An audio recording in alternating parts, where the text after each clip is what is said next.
Hello, everyone. Welcome to tonight's webinar. These webinars are brought to you by Balance in Mind, powered by the Lake Washington Schools Foundation. Balance in Mind is on a mission to engage and transform our communities to nurture emotional well-being and mental health of young people, so our children grow up healthy and equipped for life.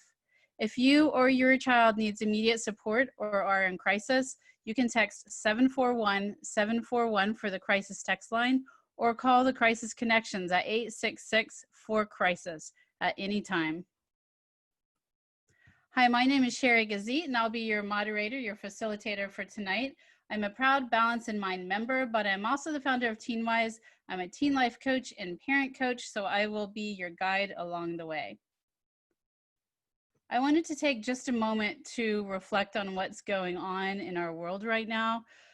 We are moving things forward, but we're talking about parenting tonight and kindness, but we do know that there is a lot going on in this world that is really affecting us as a community, as individuals. It's affecting us as parents and our children as well. So we can keep these events that are going on in mind when we're thinking about kindness tonight, and think about how we can spread kindness in a time where we all really need it.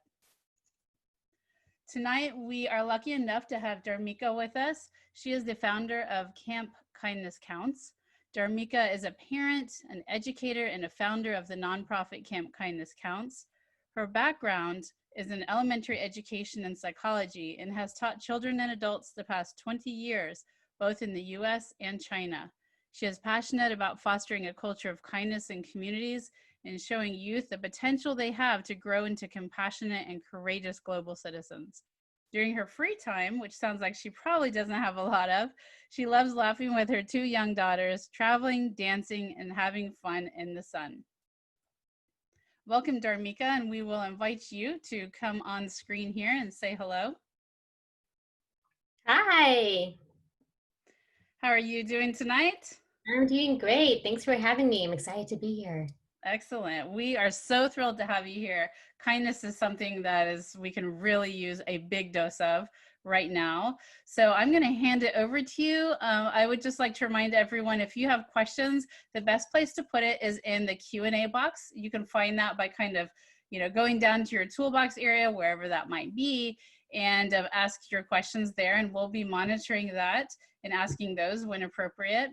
And Dhaarmika does have a couple of really cool exercises she's going to be doing with you today. So if you can make sure you have a paper or journal or pen, pencil, whatever you want to write with, and she'll be running those, running you through those exercises, which is really going to add a lot to your experience tonight. So Dhaarmika, take it away. Okay, I'm going to...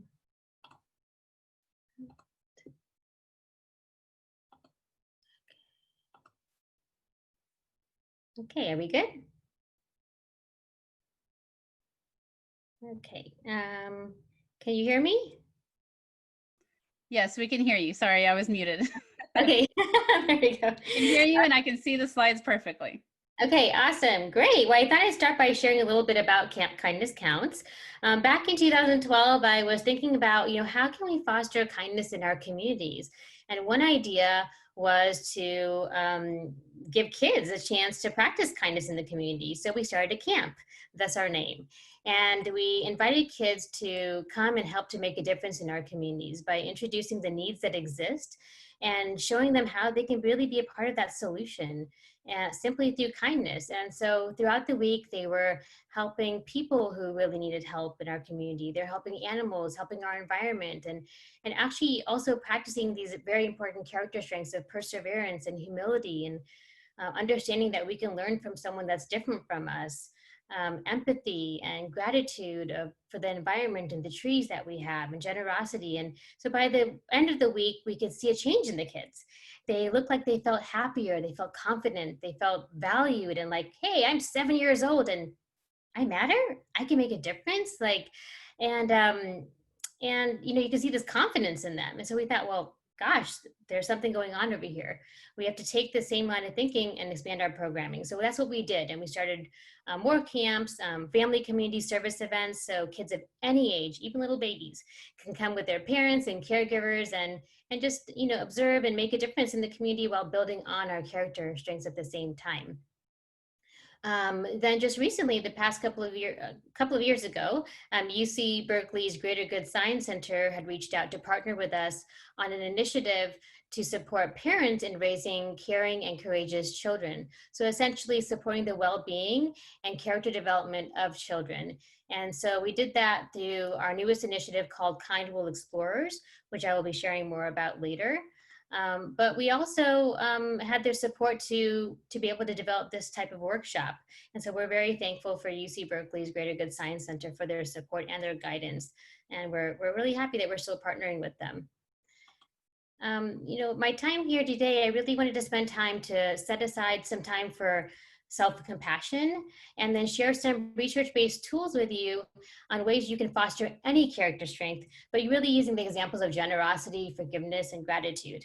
And then lastly, I wanted to share the resource that I mentioned earlier, the Kind Will Explorers resource, as a way to continue what you've learned today, but continue that and bring it to your home and your community. So before we dive deep, I wanted to ask you if you have a sheet of paper, pen or pencil, if you can just grab that, this is the time to do it. And we're going to do an exercise. And we're going to start by thinking of someone you know who is going through a really difficult time or experiencing something just really wonderful. And what could you say to them to help them feel better and cope with the situation or express your happiness towards them? So think about someone that you really care about. Maybe it's someone in your own house right now, or maybe it's your neighbor, or maybe it's a friend or a relative that's far away that's going through a really tough time. What would you say to them to help them feel better or bring some happiness in their life? And we're just going to take, I think, Sherry, like 2 minutes to do that. And then we'll touch base again.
I think for those of you that are maybe joining a little bit later right now, what we're doing right now is we're writing a letter to a friend.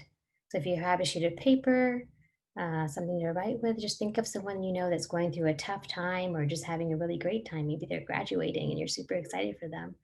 And write them a letter. What would you like to say to them to help them feel better and cope through their situation of difficulty or express happiness towards them? And this is someone that you know.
Okay.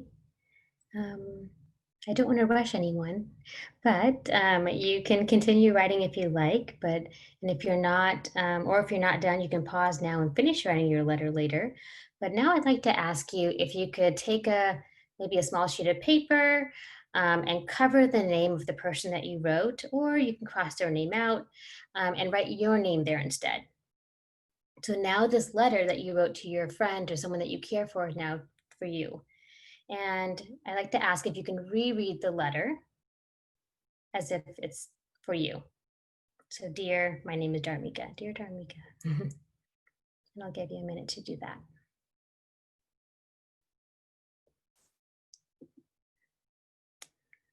As you're doing that, think about how you feel.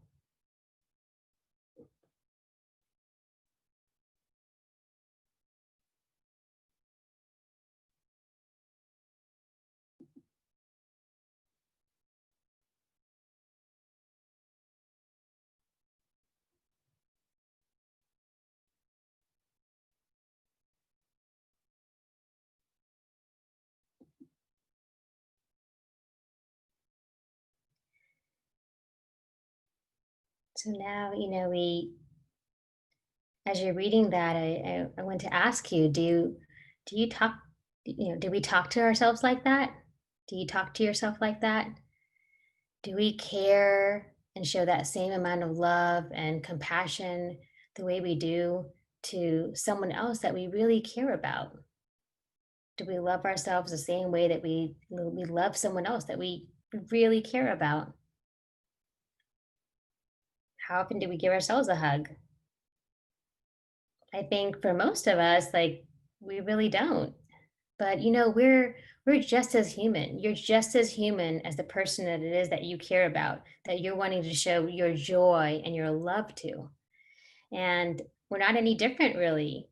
And so the same amount of care and compassion that we show to others, it's so important to show it to ourselves too, because that's going to not only increase our happiness, but it's also going to set us up to better be able to cope with a challenging situation that we're going through, or just respond to something that someone else is going through.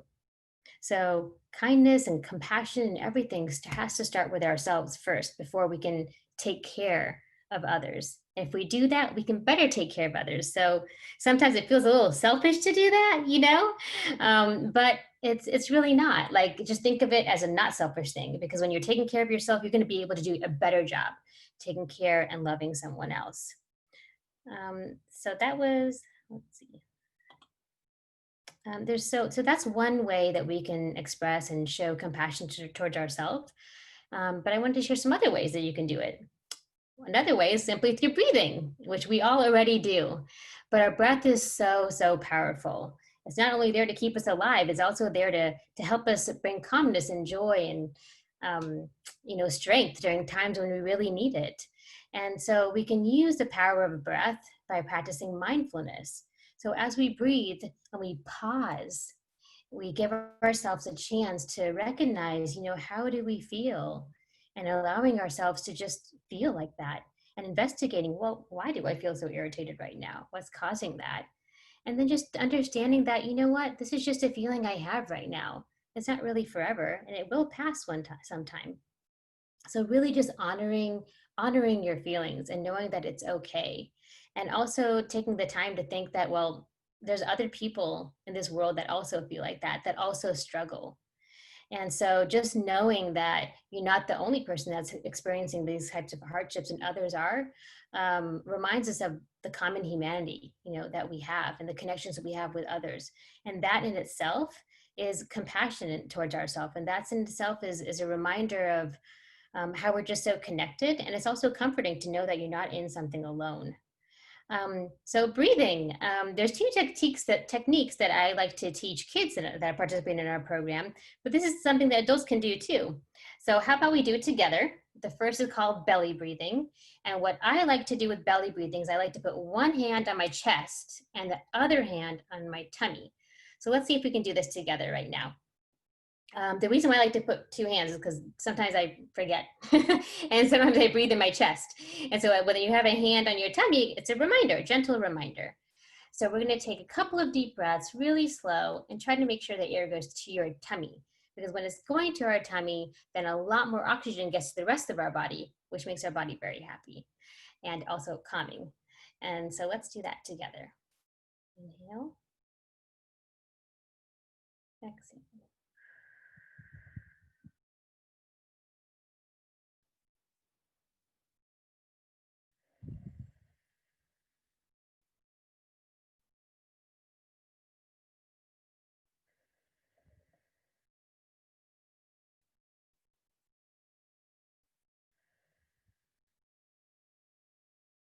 Great. I was feeling a little nervous before, now I feel a little bit better. The other one's called starfish breathing. So for starfish breathing, we take our hand. I'd like to invite you to put your hand like this, like a starfish. And with our other hand, we'll take our finger and just trace our hand, going up and down on the outside of our fingers. So now this time, as we breathe, we're going to inhale as we go up and exhale as we go down. And actually, while we're doing our starfish breathing, we're also going to be belly breathing at the same time. So we want to remember, bring our air to our belly so lots of oxygen can get to our body. Ready? Let's do this together. Inhale. Exhale. Inhale. Exhale.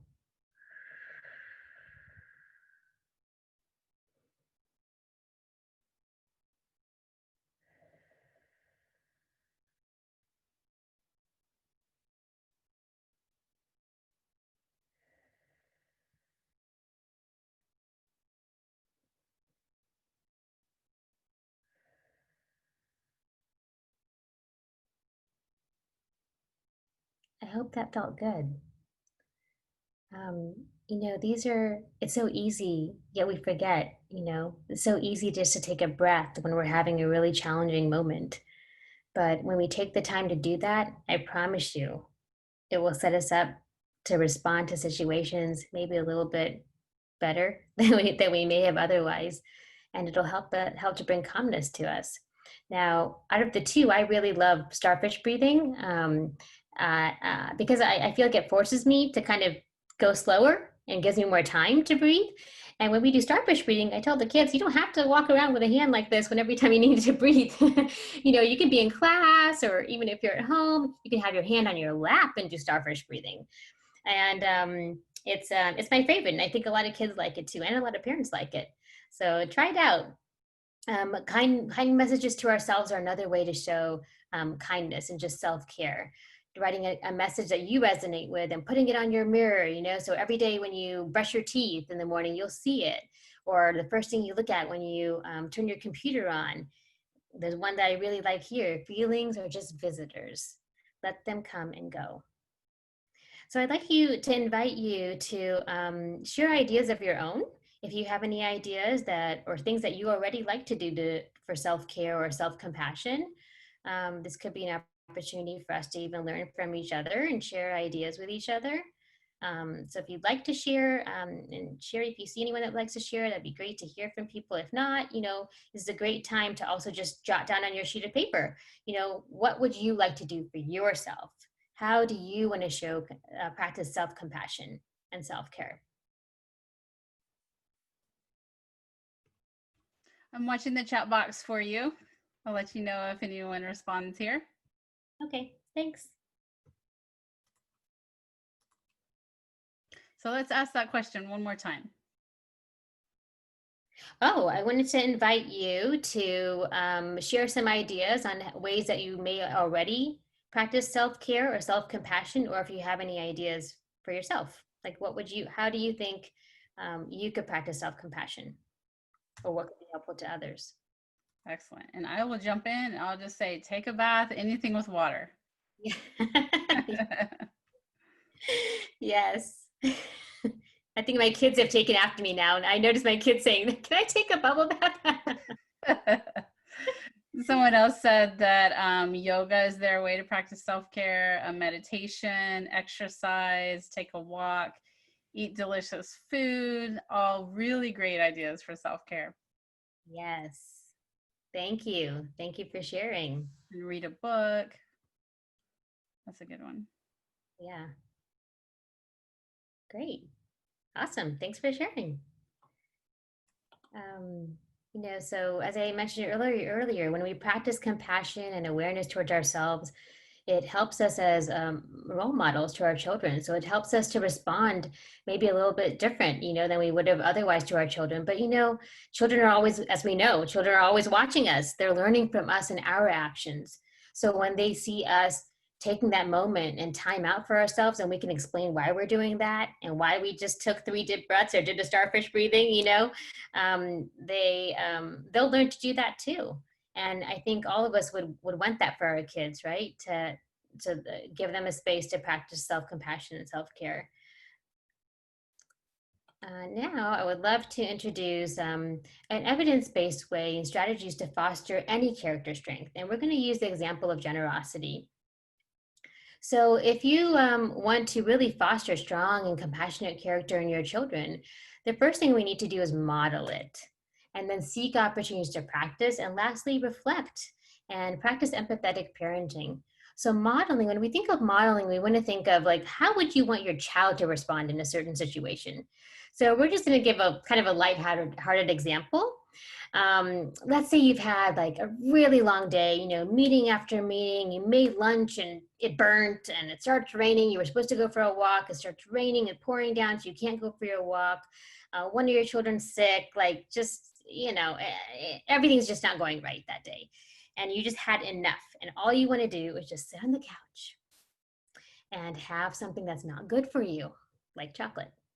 Lots of chocolate. So you open the fridge and you see a bite of chocolate cake, just a bite, one bite of chocolate cake in the fridge. I don't know why there's only one bite, but there's just one bite.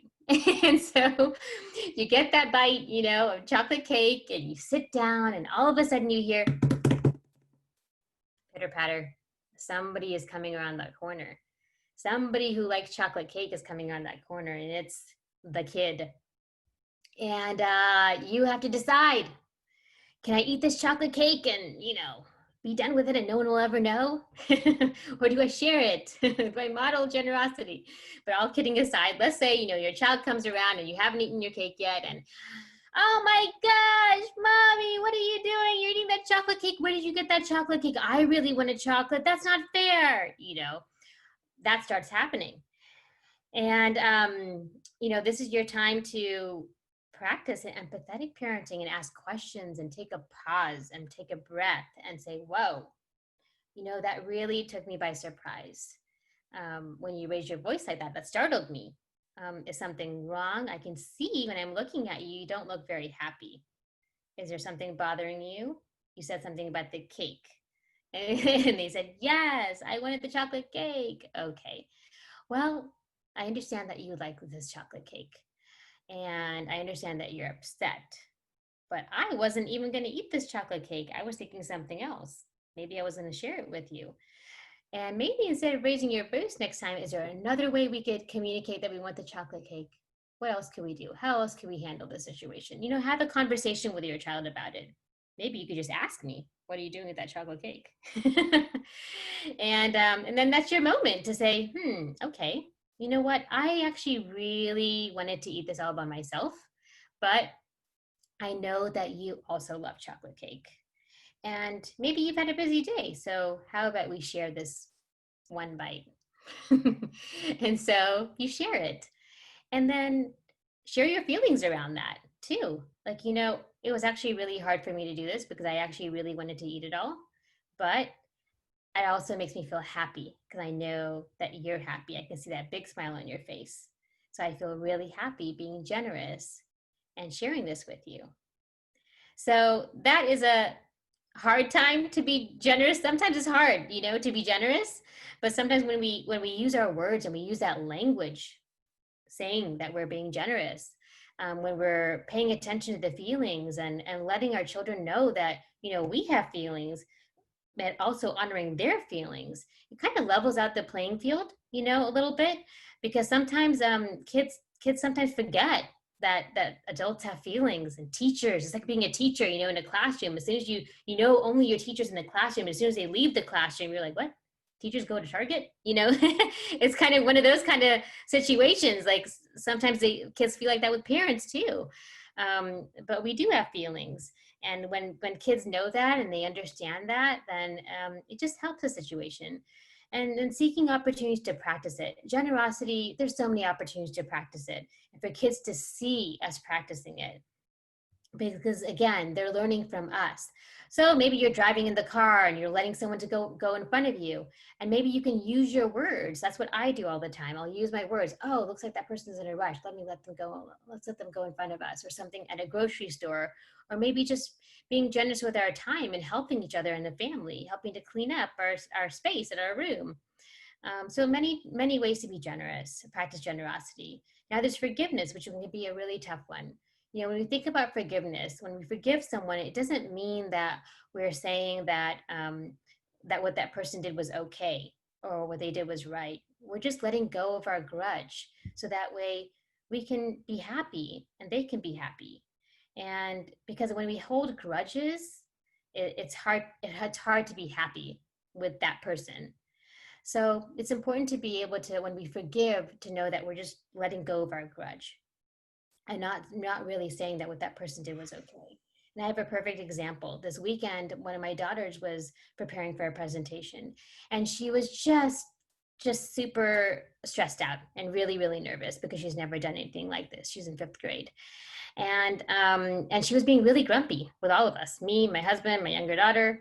And I just noticed this behavior, and I just said, well, let me just let it go until she finishes her presentation. And so then she was done, and I said to her,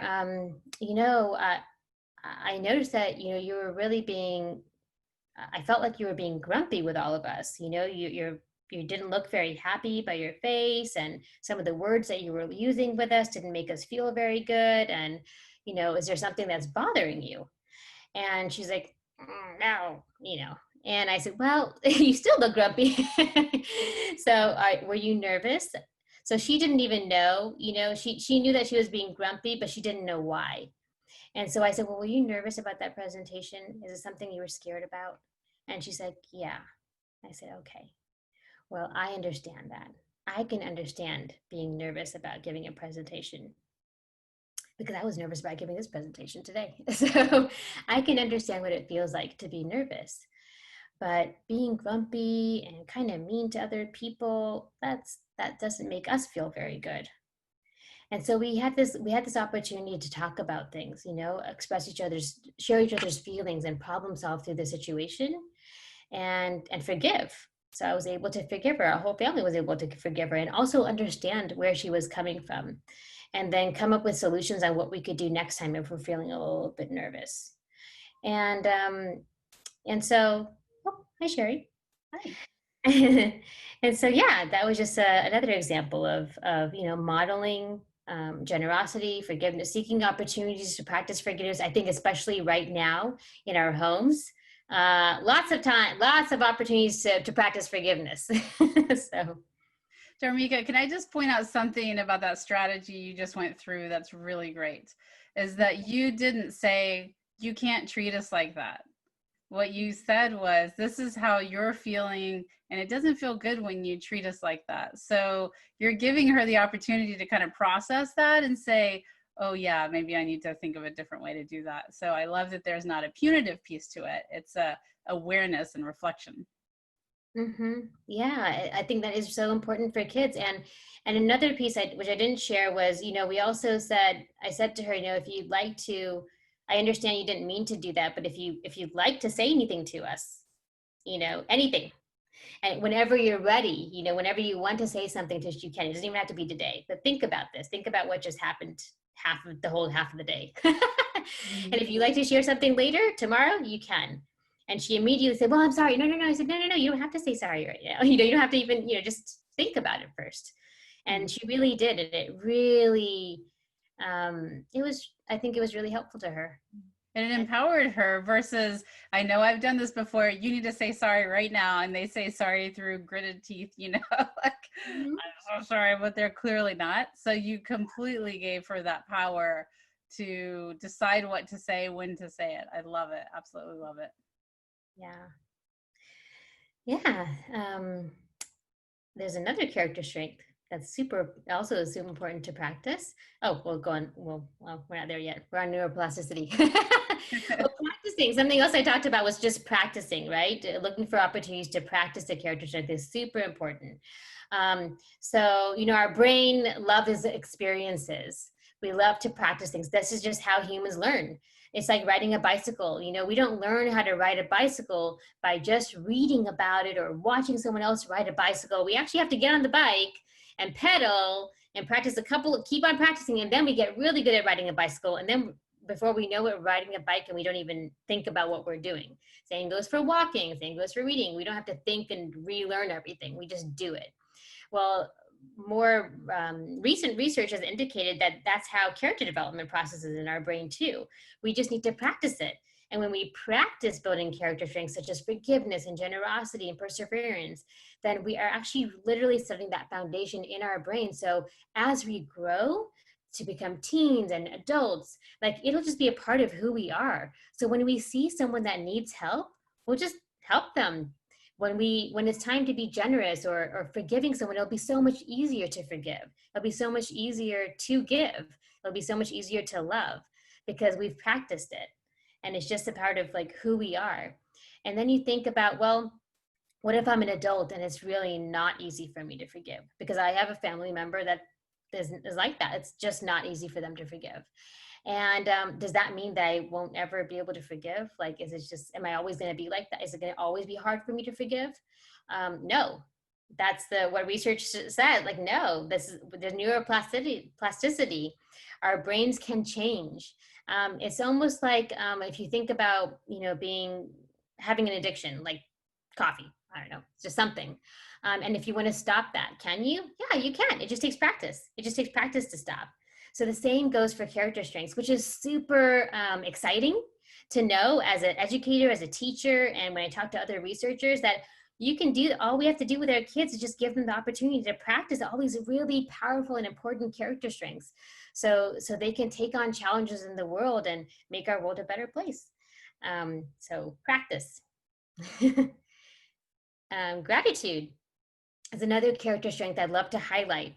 Gratitude is so powerful in so many important ways. When you just take the time to think about how do you feel when you're going to write, I don't know, a thank you letter to someone, or you're going to surprise someone with a cake or something, because you're so appreciative of what they've done for you. How do you feel? You immediately will just smile, right? Thinking about the person that you're grateful for, whatever they did, or the animal that brings you joy, whatever it is, we smile. So we feel good. You can only imagine if you're smiling on the outside, what's happening on the inside of your body? Good stuff, like a lot of good stuff. And so then it also inspires us to want to give back. When someone does something for us, it feels so good and we feel appreciative and you feel like you want to do something for them. So there's a lot of science behind gratitude and why it's so good to practice it. And I wanted to show you or share with you an evidence-based technique on building gratitude. Now, many of you may have heard of gratitude journals, and if you haven't, that's just, a journal or a booklet where you can jot down every day or every month or every week, things that you're grateful for. And that's a really, really great tool. But to really dive deeper and build gratitude, you want to dedicate time for reflection. And so, something that I used to do when I picked up the kids from the bus stop is I would ask them one or two questions, either what are you grateful for today? Or, who did you get to help? Like, who did you help? Like, but like, who did you get to help? And on our gratitude days, one day one of my daughters said, she had hurt her ankle. And she goes, I was at the playground and mommy, I can't go all the way down. And so, but then someone came and they played with me. So that's what I'm grateful for. I'm like, oh, so she took the time to notice. So when I asked that question, the first thing they're doing is noticing. Then we're going to take the time to think about, well, why did that even happen? Why did that person play with me? So I said, oh, well, why do you think she played with you? Oh, she's like, oh, well, because I'm nice to her? Because I played with her? So then they're taking the time, like she's realizing that she's a part of this just a part of this gratitude thing, you know?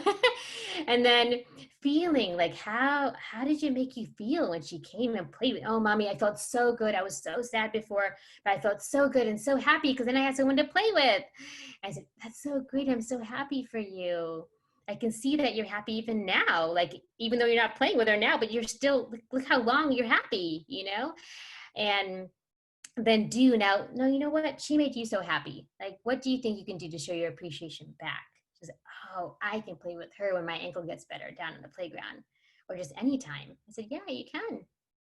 And so, it's a very deep reflection. And yeah, we didn't do that every day. I can't like go through, notice, think, feel. No, we didn't do that every single day when I pick them up. But sometimes we get to just notice and think, but just taking a moment to pause is so incredibly powerful. I can't even tell you it's almost a part of her language now, both of my kids, and just noticing things around them that they're grateful for. And it just makes us happy. Whoops, sorry, dropped my computer. It just makes us just super happy. It's a great way to end the day. Usually at the end of the day, we're all kind of cranky and tired, but this brings a little positivity to our day. So I'd like to invite you to also do this exercise. You may not have this printout, but if you have your sheet of paper, just take the moment right now to think about something you're grateful for. So noticing, and then thinking, jotting down how you feel, and lastly, how you can express your appreciation. And we'd love to have you share in the chat box too, if you want to share some of those things.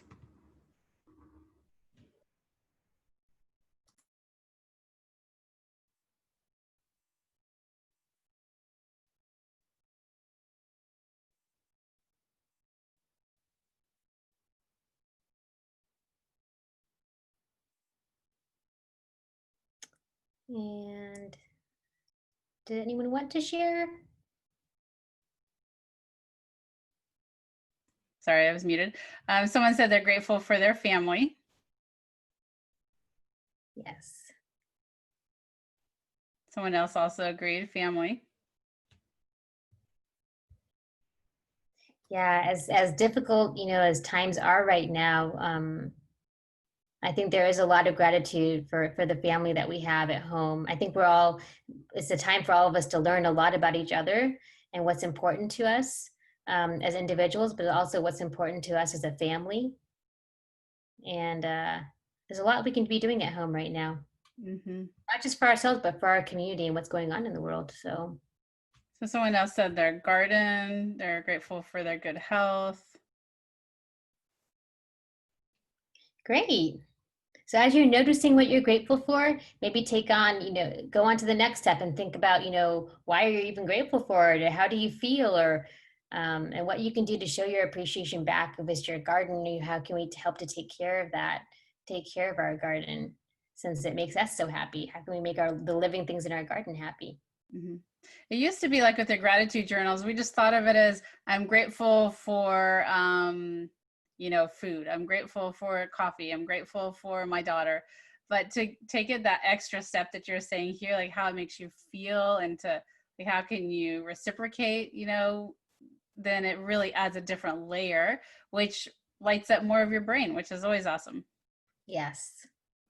Yeah. And you feel so much happier, I think, even just going through the process.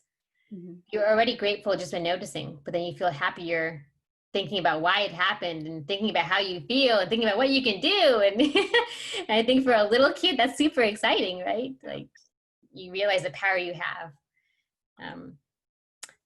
Well, this brings us to our resource that we want to share with you, the Kindle Explorers resource. This, as I mentioned earlier, this was developed with the support of UC Berkeley's Greater Good Science Center. And what this is a series of guidebooks that has a bunch of activities that parents or even teachers are using it right now that you can use with your kids to build and practice all these really important character strengths that you see over here: awareness, compassion, perseverance, curiosity, empathy, love. And all these guidebooks touch on all 12 specific character strengths. And within each character strength, you dive into 3 different themes, which we call worlds. So there's my world, your world, and our world. And so in the my world section, everything is revolving around yourself, my world. So for the example of compassion, how can I practice compassion towards myself? In the your world is how can I practice compassion towards someone I know, like my parents, my siblings, my teacher, my friends, my neighbors, like people you really know. And in the our world is how can I practice compassion towards someone I don't even know, a complete stranger in the community right now? How can I practice perseverance alongside that stranger, fighting for something or working hard on something that I really believe in?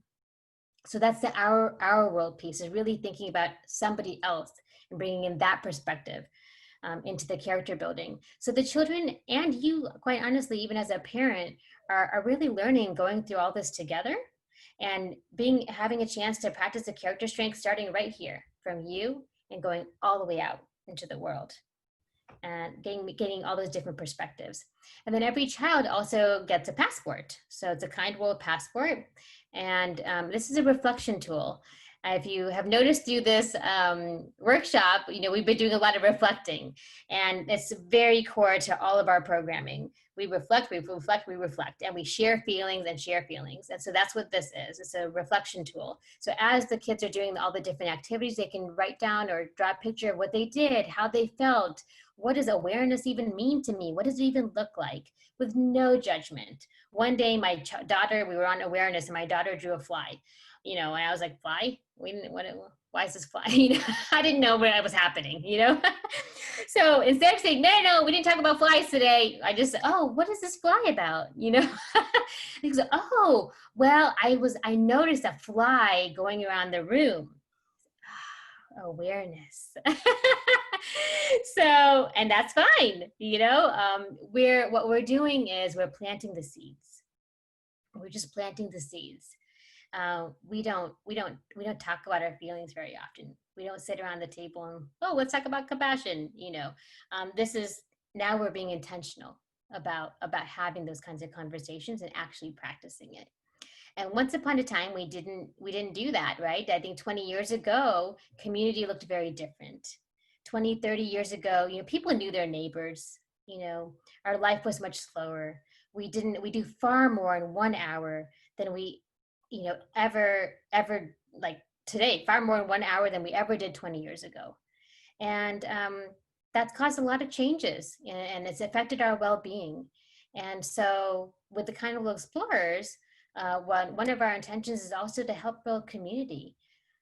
Community is so important. We're human beings. We thrive on social interaction. We thrive on learning from each other and supporting each other.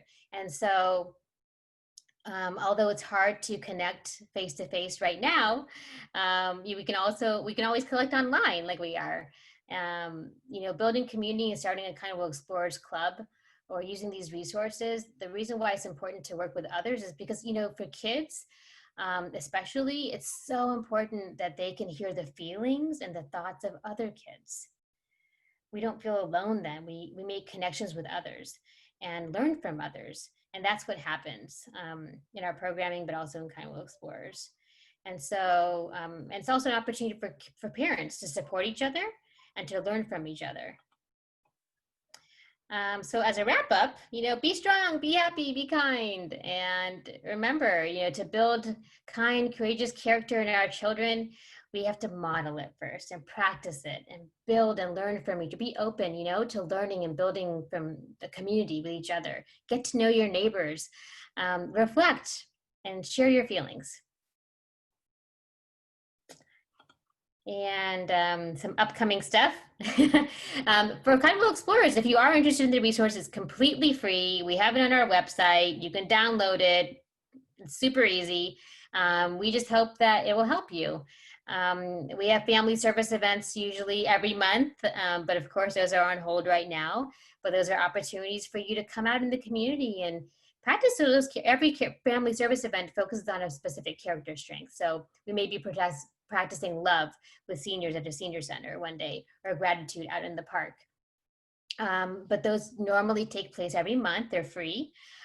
We have online, for the first time, online service camp coming up June 22nd, open to 5 to 11-year-olds. That we'd love to see you there. And if you have any questions, please visit our website or email us anytime.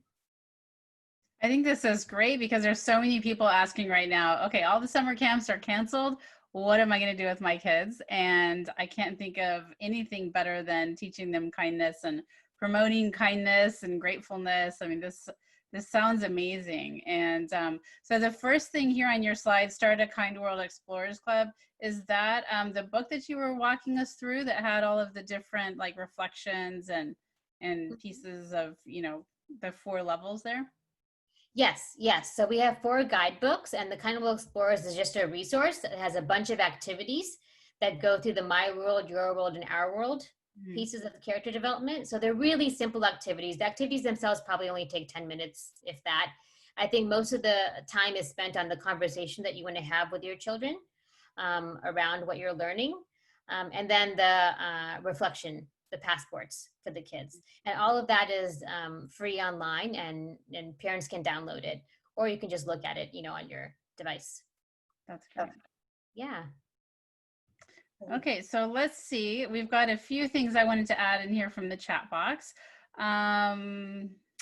Let's see. Going back to what people are grateful for, a few other ones there. I think that's Val's grateful she can shop for her neighbors. Grateful for my daughter helping me clean up after dinner while I put my feet up after work without asking. Wow, that's nice. So nice. Help from a spouse, feel relieved and want to help them too. Yes, all of those are wonderful. And then someone is asking, is this webinar available to share with those that may have missed it? Absolutely. We will have a recording of it. So we will share that in our Facebook group. And I think that Val's emailing that out every week, and we'll put it on YouTube. And, but yes, it will be available for sure, and spread the word, because I'm sure that online summer camp is going to be amazing, and the kids and parents are going to get so much out of it. One thing I would love to say is, because this is kind of capped around 11 years old, but keep all of these things in mind if you do have those tweens and teens. It might sound just a tad bit different. You might have to be a little bit more sly of how you get the language in there, shorten it up just a little bit and not be so straightforward about it.